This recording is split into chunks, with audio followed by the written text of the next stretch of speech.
So maybe you've been blogging for a while, you've been focusing on your social media, you've been growing your audience, and you have heard from some other people that it's time to monetize. It's time to create a product to actually take all of those eyeballs, all those people that are watching or viewing or reading your content and actually sell them something. But what kind of product do you create? Well, that is the question that Jennifer from sunflowermom.com asks on today's Clarity Session.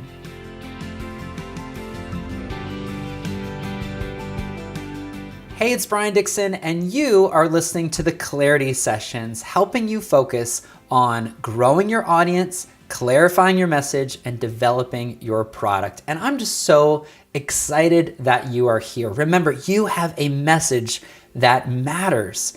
It's time to start with your people. So today, I talked to Jennifer from sunflowermom.com. You can learn more about her by going to sunflowermom.com. And she asks about how do you create a product that serves your audience? Let's take a listen. I have a site, Sunflower Mom, and I help single moms find encouragement. And I think my biggest issue is, I've been a single mom myself for 7 or 8 years, but I've kind of come from, I think my biggest issue is just coming from, I'm kind of selling them, I think, the old saying is selling them the vitamins instead of the pain pills. That's right. Okay. So, some of my opt-ins are like the positivity challenge and stuff like that, I know what they need, Yep. but to make the transformation, but I have trouble kind of meeting them where they're at and then helping them through the transformation. Yes. Does that make sense? Absolutely. Okay. That's what I struggle with. Yeah. Do you have a framework that you walk them through? Well, in your Activate during your one of your workshop, I think you talked about like 5 steps or 5 areas. So I kind of started to think about that, and I don't really have steps. I started to think about areas. Right. I didn't know if maybe that was more better for my audience, since it's like you never totally crush it, right? You're never like, oh, I'm done, right? It's just like parenthood. You're never like, oh, I've made it through parenthood, I'm done. It's an evolving thing. Right. So I thought, well, maybe there's 5 areas. Would that still work? That could absolutely work. Tell me about the reader journey. Like, how do they first find out about you, and then where do you lead them? Well, like what platform do they find out about me? Let's take your ideal reader. Like, where is she stuck? What is she Googling? And how does she find out about you? What would be something that you'd offer to her? Okay. Like some of my most popular ones where they find is, there's like I have like a 6-week prayer journal that they find. And that one's popular. And then another one that they come in through is a single mom, like a morning schedule. Yep. And then I have an opt-in for that. And then from there, I just have my normal welcome sequence. And then and I email them. And then my open rates they drop from there. They go down. Okay. Yes. Yeah. Because I think from there, I'm like, from my point of view, I'm like, okay, you should be focusing on your kids. You should, it's about positivity. And I think I lose them because they're still in the muck. Yeah. But I'm like, hey, that's not where you should be. Right. I'm losing them in there. I'm like, I know where to bring them in, but then I feel like you should just be, Tell me what's the, I lose them between, I understand where you're at. Yep. But then I'm like, okay, you can't stay there. Yeah. And because everybody has issues. That's right. Right? That's whether you're a single mom or whether you're ill or I don't know, but everybody does. So we have to focus on other things, what's going right in your life. Put your energy into your children, put your energy into this. And so then I just immediately just start providing them with what I currently do, which is like years later. Right. And I'm currently, I pour into my kids. I pour into God and I keep all the positivity in my life. And then Right. that's what I start providing them. And I think I lose them there. Right. They're not ready for that. It's They're what not ready. I'm guessing that's where I'm losing them. Yeah. The and then in terms of any kind of like a framework, like they go from where they, because there's a process, right? There's a process of growth. There's a process of, you might even say, mourning, like your new reality as a single mom. And they need to know that there's a plan, there's hope, right? There's hope, there's a future, and you've been through it. And so, like you're saying, they might not be ready. Let's say there's 5 steps. They might not be ready for step 4 where you are, because they're still struggling with step 1. Right. So I think what I'm kind of hearing is you have the content piece down pretty well in terms of getting them engaged initially, but people come for the content and they stay for the community. And so I think what I'm hearing is that maybe to focus a little bit more on community building, so that they don't feel alone. They feel like this is normal. It's normal to be feeling this way. It's normal to be having trouble in these different areas of being a single mom, and having a supportive community to encourage them as they grow through those stages could probably be a really big asset for your business and for the message that you share to this important audience. Okay. So that can look like a couple ways. Do you have any kind of a community right now? Is there a way for them to become a member of something that you've made? No, I don't have any community. Okay. So there's a few different options. The one that just seems to be working the best right now, because everybody checks it 20 times a day, is Facebook. Yeah. Right? And so you can do it one of 2 ways. You could have a free community group, a free Facebook group that people join, and it's sort of like anybody can join, or maybe there's even an application to join the Facebook group. There's no monetary entry fee or anything like that to be part of the membership. But what you do is you continue to serve the people in the Facebook group. So the Facebook group would grow big quickly because it's a free group. Mm-hmm. And then looking for ways to say, hey, if you're a stage 4 mom, we're having a retreat. Or if you're a stage 1 mom, I'm having a training. Or here's a new planner that I've created, or whatever it happens to be. So that's kind of like option A, is the group is free. They come for that community, or they come for the content, stay for the community. And then the monetary model is based off of listening to the community and figuring out what they need and creating these kind of one-off things. The other model, which I really like, is having a paid community where, and single moms, I'm assuming most of them aren't thriving financially. So it could be $10 a month. It's not like it's hundreds of dollars, but $10 a month, they become part of the Sunflower Single Moms Network or something like that, Sunflower Single Moms. And it's a place to connect. It's a place to get encouragement when you're feeling down. It's a place to get inspired. It's a place to get the education and the tips that you need to thrive as a single mom. And something like that becomes a lifeline for a lot of people. We have a few membership sites. One of them is for writers, and writing is a place where people feel weird. Does my message matter? And I'm the only one I know that's trying to write a book. I feel really strange and really weird. I think single moms could probably relate to a lot of those feelings, And so having a little bit of a higher barrier to entry, it's $10 a month. It's not free.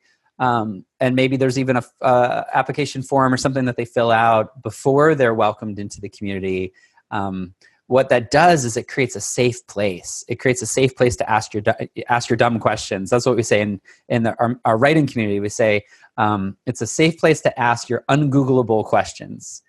And that's kind of what that's why it's thriving. That's what people are looking for, is to know they're not alone anymore. And I would feel like they'd probably really feel like they're alone, especially in the beginning season.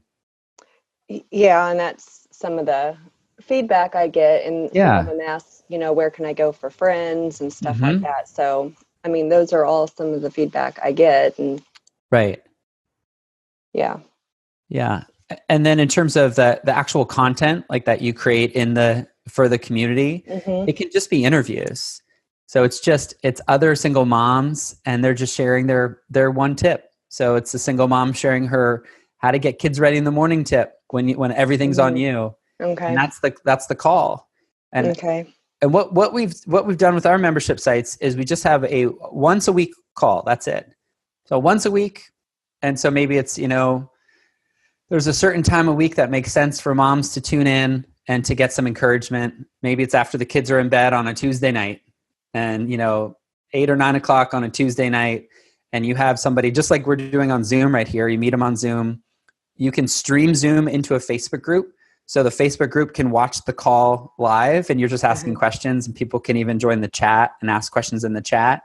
And then if you stream it into the group, that recording is saved into the group. So they can always go back and watch the archives, watch other recordings. And if you think about the monetary model, you had 10 members at $10 a month, that's $100 a month. To get to $100 a month on any kind of a physical product or something it's a challenge. But it just scales from there, because those 10 people tell their 10 friends and they tell their 10 friends, and it starts to grow. And you're just doing the same, one conversation a week for an audience that you really care about. Okay. Thoughts?